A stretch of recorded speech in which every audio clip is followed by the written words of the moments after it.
What's up, a Cinema Shogun here, and I just got done watching Shazam 2, Fury of the Gods. And right off the bat, let me go ahead and say that the story in this movie, the plot, is not this movie's strong suit, which will be a make or break for a lot of people. People are honestly going to pick this movie apart. And, understandably so. But I will say that this movie felt more comic booky and superhero-ish than a lot of the movies, or a lot of the comic book movies I've seen lately. It seems like so many comic book movies are moving further away from what comic books really are about. And they're moving further away from being really about superheroes. When you think of superheroes, you think of heroics.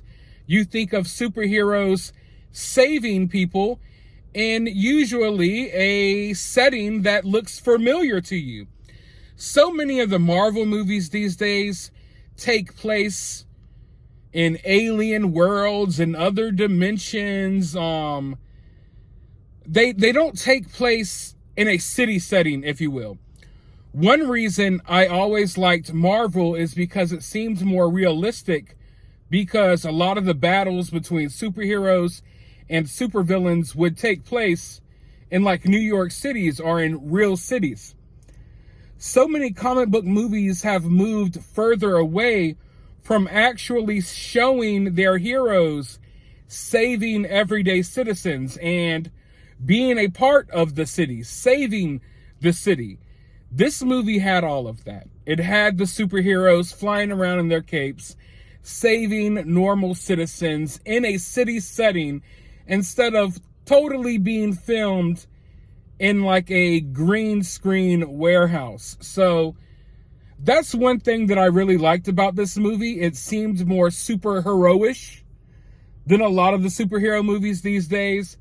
But I wouldn't say it's a great film at all. Definitely would not say that it's a great movie. But it kind of got back to the roots of what superhero movies are supposed to be. A lot of these movies, they're supposed to be wondrous.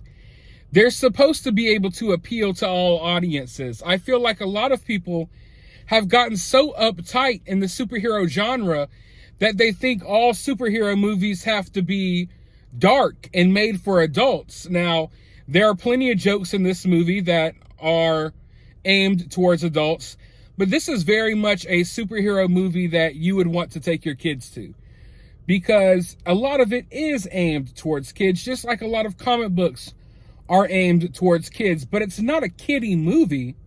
It's not a kiddie movie. It just has that wondrous feeling, like when you were 10 years old and you picked up a Superman comic and you would see him flying over the city. This movie at times gives you those feels that you don't get in movies these days. I can say that the movie theater I was in today had way more people in it than when I went and saw Ant-Man Quantumania not too long ago. So that was a surprise. But as far as the movie goes, I think this is more of a Freddy movie. What's his name? Billy Batson's friend, Freddie Freeman. I know his name is Freddy. I can't remember his last name. But this movie actually centers around him. I was going to say that he stole the show, which he did.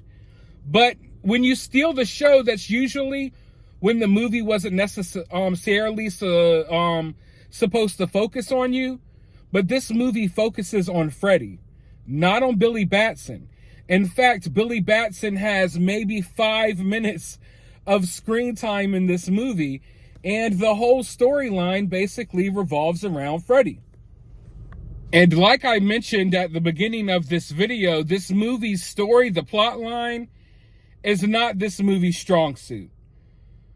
Where this movie performs best at, this movie's real strength, is the characters, because they have set up a cast of likable characters. I really like Billy Batson. I like all of his adopted brothers and sisters. They have a good chemistry. That's where this movie is strongest at. But I could tell that when they made this movie, they really listened to the criticism from the first movie.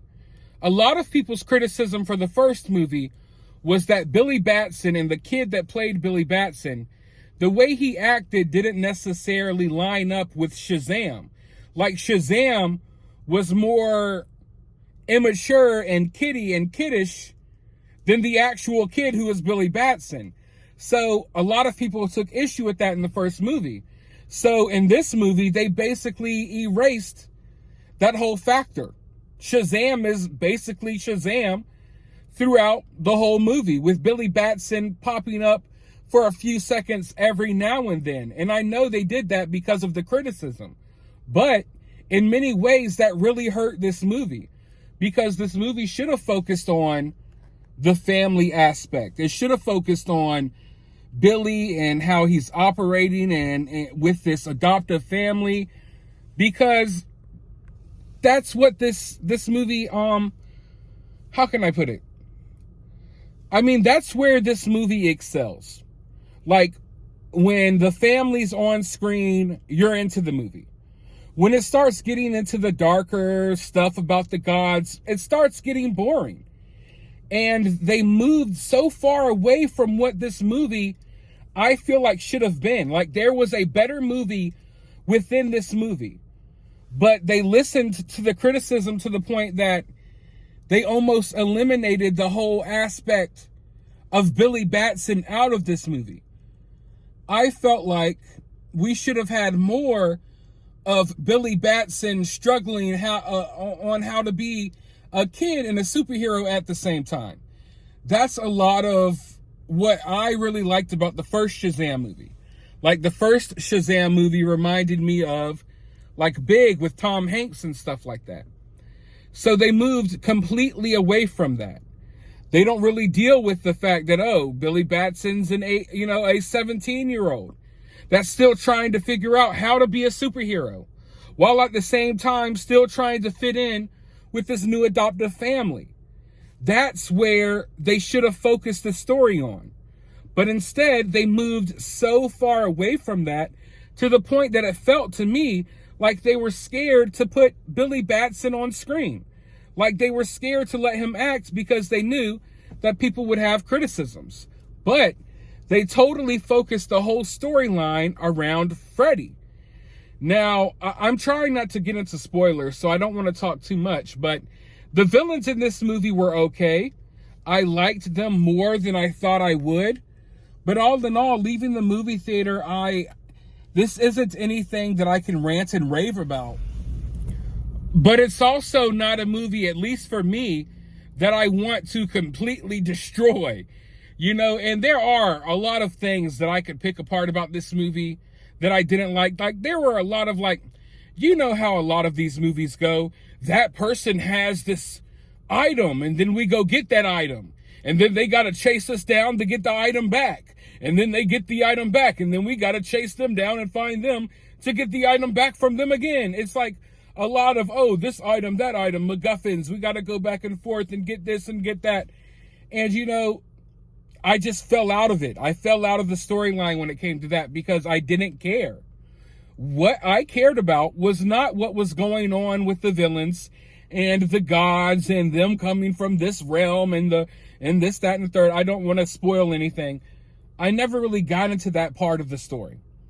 What I cared about was the dynamic between Billy and his family, between his brothers and sisters. And if the movie didn't shy away from focusing on that, we would have had a better movie. Don't get me wrong. A lot of this movie is about family, but I think they should have showed more of that family dynamic, which is weird because you're in a superhero movie, and usually I would be asking for more action.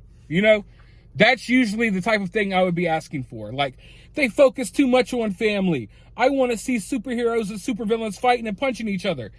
That's what I usually want. But this movie, they've managed to set up, a cast of characters that I like, at least, and they go away from it. It's like having Stranger Things, right?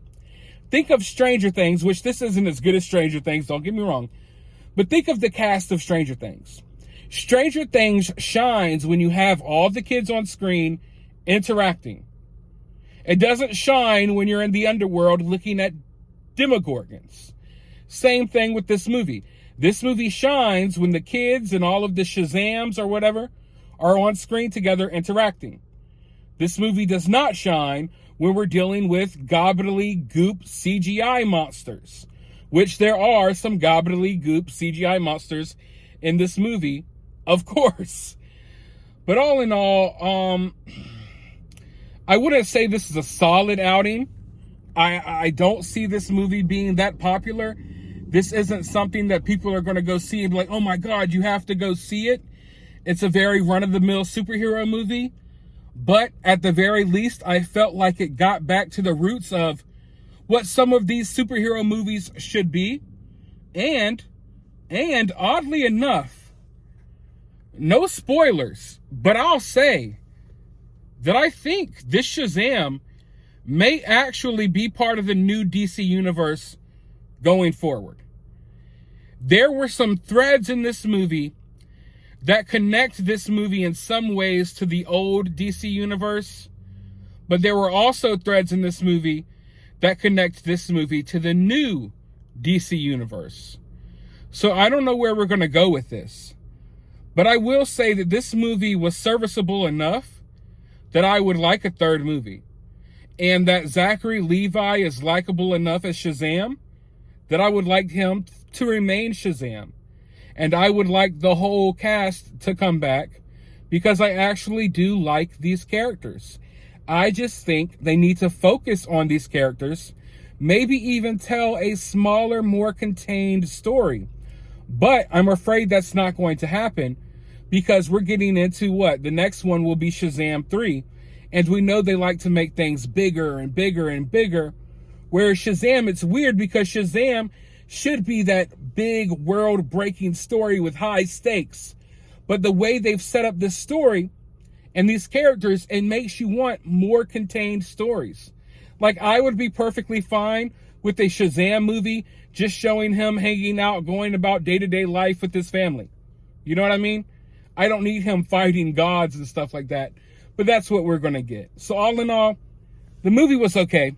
Nothing special. It's definitely a watch. Like, it has rewatch value, not because it's a great movie, but because this is one of those things that you put on and you could do other things. You know, you don't have to focus on the whole movie. This is a movie that you put on in the background while you're reading comics or doing work or what have you. But if you've seen it, let me know what you think down in the comments below. While you're down there, hit the thumbs up, hit the subscribe, ring that notification bell. And I'll talk to you all in the next video.